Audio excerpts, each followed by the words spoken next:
Salam jemaat Tuhan dimanapun saudara berada saat ini. Sungguh sukacita yang luar biasa kita boleh bersama-sama dan diberikan kesempatan oleh Tuhan untuk boleh memasuki bulan yang baru di tahun 2020, khususnya di bulan Juni. Sebelum kita akan mendengarkan firman Tuhan di pagi hari ini, kita akan berdoa terlebih dahulu. Mari kita berdoa. Tuhan Yesus, terima kasih untuk kemurahan Tuhan buat kami semua.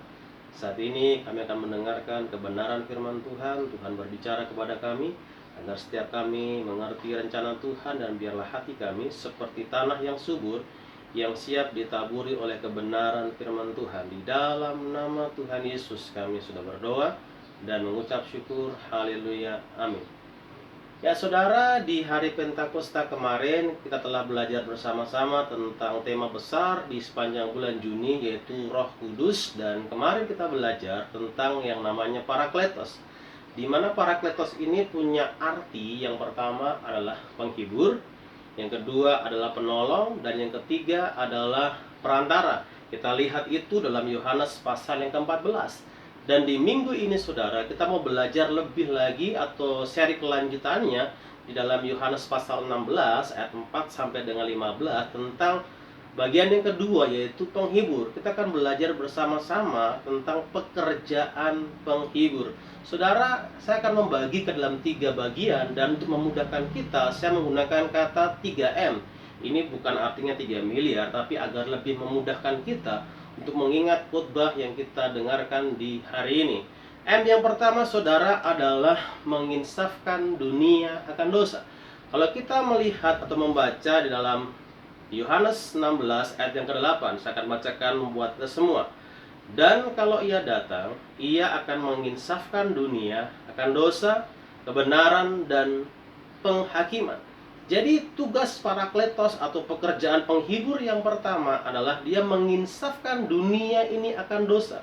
Dunia ini bicara bukan hanya alam semesta saudara, tapi dunia ini bicara mengenai orang-orang yang tinggal di dalamnya. Sistem pemerintahannya, manusia-manusia yang tinggal di dalamnya, itulah dunia. Dan Roh Kudus itu atau penghibur itu pekerjaannya adalah menginsafkan manusia akan dosa-dosa mereka.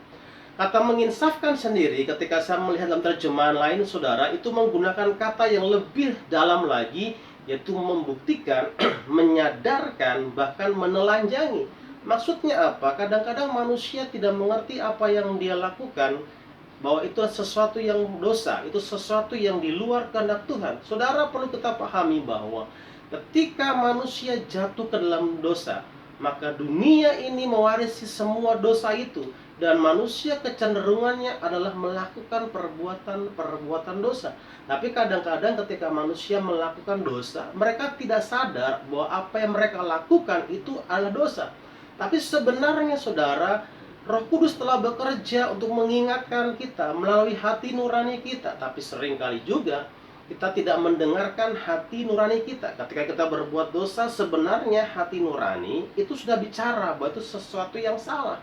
Tapi seringkali kita tidak mau mendengarkannya. Kita tidak mau mengikuti apa yang hati nurani sampaikan. Tapi dengar baik-baik bahwa Roh Kudus atau penghibur itu, Parakletos itu, senantiasa menginsafkan manusia akan dosa. Dia akan membuktikan, dia akan menyadarkan manusia yang belum percaya kepada Tuhan, dan akan menelanjangi setiap perbuatan-perbuatan itu. Supaya apa? Supaya manusia itu sadar, supaya manusia itu mengerti bahwa mereka tidak bisa hidup tanpa Tuhan. Kalau kita melihat tentang kisah bagaimana Yakub dan Esau, ketika itu Esau melukakan hati orang tuanya dengan dia mengambil istri perempuan Kanaan. Tetapi permasalahannya bahwa Esau tidak menyadari bahwa itu sesuatu yang salah, sesuatu yang mendukakan orang tuanya. Ketika berjalannya waktu, ketika Ishak sedang menasihati Yakub bahwa tidak boleh untuk mengambil perempuan Kanaan, maka Esau mulai sadar bahwa itu sesuatu yang salah. Tetapi perlu waktu yang lama. Tapi intinya adalah dia menyadari. Ada orang yang baru sadar ketika ditegur. Ada orang yang baru sadar ketika diberikan nasihat firman Tuhan. Tapi intinya adalah Roh Kudus sudah bekerja. Penghibur itu, Parakletos itu sudah bekerja dalam kehidupan kita. Kalau kita lihat saudara di dalam Kisah Para Rasul pasal yang kedua ayat 37 sampai dengan 38. Saya akan bacakan buat kita semua. Ketika mereka mendengar hal itu, hati mereka sangat terharu. Lalu mereka bertanya kepada Petrus dan rasul-rasul yang lain, "Apakah yang harus kami perbuat, saudara-saudara?" Jawab Petrus kepada mereka, "Bertobatlah dan hendaklah kamu masing-masing memberi dirimu dibaptis dalam nama Yesus Kristus untuk pengampunan dosamu. Maka kamu akan menerima karunia Roh Kudus." Saudara, ini cerita bagaimana waktu itu setelah pencurahan Roh Kudus, Petrus berkhotbah di hadapan begitu banyak orang tentang bagaimana dunia ini memerlukan juru selamat, yaitu Yesus Kristus. Tanpa Tuhan maka manusia tidak mungkin diselamatkan. Dan ternyata ada orang-orang di situ, saudara, yang mendengarkan khotbah Petrus dan hati mereka sangat terharu. Disinilah bagaimana Roh Kudus bekerja menginsafkan orang-orang itu lewat hidup mereka, lewat hati mereka, bahwa mereka tidak bisa hidup tanpa Tuhan. Dan mereka mulai bertanya kepada Petrus, "Apakah yang harus kami perbuat? Apa yang harus kami lakukan?" Dan Petrus mengatakan, "Bertobatlah dan hendaklah dirimu dibaptis." Jadi inilah pekerjaan Roh Kudus yang pertama, yaitu menginsafkan manusia akan dosa, agar mereka percaya kepada Tuhan. Jadi membuat orang bertobat bukanlah pendeta, yang membuat orang bertobat bukanlah penginjilan, tapi mereka adalah sarananya Tuhan, mereka alatnya Tuhan. Tetapi yang membuat orang bertobat, yang membuat orang sadar akan dosa-dosa mereka adalah pekerjaan Roh Kudus yang menginsafkan mereka akan dosa. Itu M yang pertama. Kemudian M yang kedua, saudara, pekerjaan Roh Kudus adalah memimpin dalam kebenaran. Di dalam Yohanes 16 ayat 13, "Tetapi apabila Ia datang, yaitu Roh kebenaran, Ia akan memimpin kamu ke dalam seluruh kebenaran. Sebab Ia tidak akan berkata-kata dari dirinya sendiri, tapi segala sesuatu yang didengarnya itulah yang akan dikatakannya. Dan Ia akan memberitakan kepadamu hal-hal yang akan datang." Jadi pekerjaan Roh Kudus yang kedua adalah memimpin kita dalam kebenaran.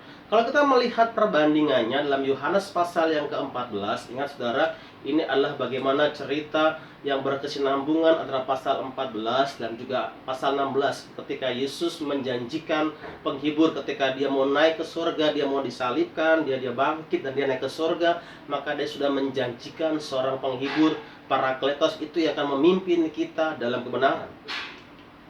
Tetapi penghibur, yaitu Roh Kudus yang akan diutus oleh Bapa dalam namaku, Dialah yang akan mengajarkan segala sesuatu kepadamu dan akan mengingatkan kamu akan semua yang telah kukatakan kepadamu. Saudara, ini pekerjaan Roh Kudus yang kedua, memimpin dalam kebenaran. Sekali lagi, bahwa dunia ini punya kebenaran versi mereka sendiri, dan kebenaran itu sifatnya subjektif, dan manusia itu dibawa untuk mengikuti kebenaran-kebenaran itu yang tentunya sangat berbeda dengan kebenaran firman Tuhan. Dan Roh Kudus di sini akan senantiasa mengingatkan kita, memimpin kita untuk bertindak sesuai dengan kebenaran firman Tuhan. Meskipun pengaruh-pengaruh yang luar biasa, bagaimana tarikan dunia yang luar biasa untuk kita mengikuti sistem dunia, tapi Roh Kudus memimpin kita dalam kebenaran. Saudara, kalau saudara pernah nonton film kartun, biasanya ketika ada seorang tokoh yang lagi dibuat ganas, dibuat marah oleh lawannya, kemudian tiba-tiba saudara, ketika dia hendak mau membalas, muncul seperti dua tokoh di dalam alam pikiran mereka yang menggambarkan yang satu iblis, yang satu adalah malaikat. Yang iblis akan mengatakan demikian, "Sudah, balas saja, kamu juga mampu, lakukan saja, balas saja." Tetapi pribadi yang lain mulai mengingatkan, yang berbentuk malaikat akan berkata, "Jangan, ampuni saja, jangan kau membalas dia. Tuhan saja mengajarkan kita harus mengampuni." Dan itu seperti sebuah perdebatan dalam batin kita. Kita harus ikut yang mana? Apakah kita mengikuti suara hati atau Roh Kudus yang baik itu, ataukah kita mengikuti anjuran iblis itu, saudara? Tetapi sekali lagi, bahwa pekerjaan Roh Kudus adalah memimpin kita. Dia akan membawa kita untuk mengikuti apa yang menjadi kehendak Tuhan, apa yang menjadi rencana Tuhan dalam kehidupan kita. Kalau kita melihat dalam kehidupan kita sehari-hari, sekali lagi bahwa kita ada dalam sistem dunia yang tidak mengenal Tuhan, yang tidak takut Tuhan. Ada begitu banyak hal-hal yang sepertinya baik, sepertinya jalan yang lurus, tapi ujungnya maut. Tapi percayalah bahwa Roh Kudus akan memimpin saudara. Roh Kudus akan menolong saudara untuk melakukan hal-hal yang benar. Apa yang harus saudara lakukan dan apa yang saudara tidak harus lakukan. Contoh yang lain lagi, bahwa dunia akan membawa kita kepada kebenaran versi dunia.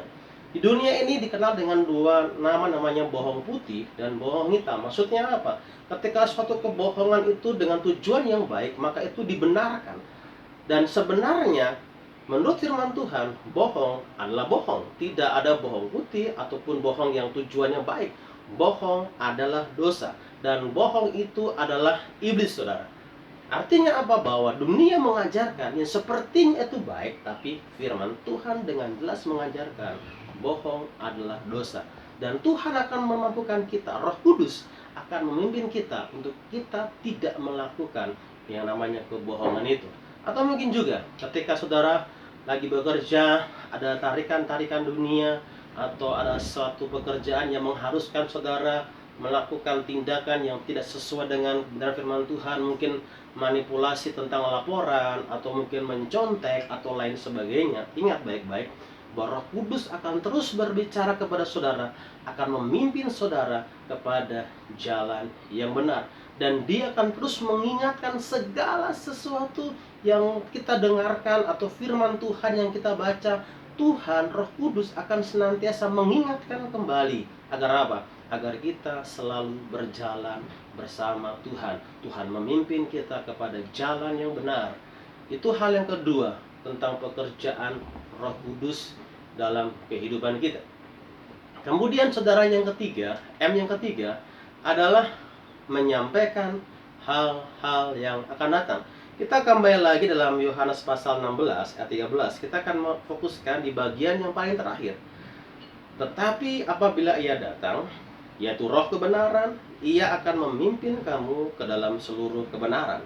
Sebab Ia tidak akan berkata-kata dari dirinya sendiri, tetapi segala sesuatu yang didengarnya itulah yang akan dikatakannya. Dan Ia akan memberitakan kepadamu hal-hal yang akan datang. Jadi hal yang ketiga, pekerjaan Roh Kudus yang begitu luar biasa, Dia akan menyampaikan hal-hal yang akan datang, menyampaikan sesuatu yang akan terjadi di masa depan. Saudara, kita tidak bisa melihat, tidak bisa menebak apa yang akan terjadi di depan kita 1 menit, 1 jam, 1 bulan ke depan. Apalagi dengan perubahan yang begitu drastis, yang begitu cepat.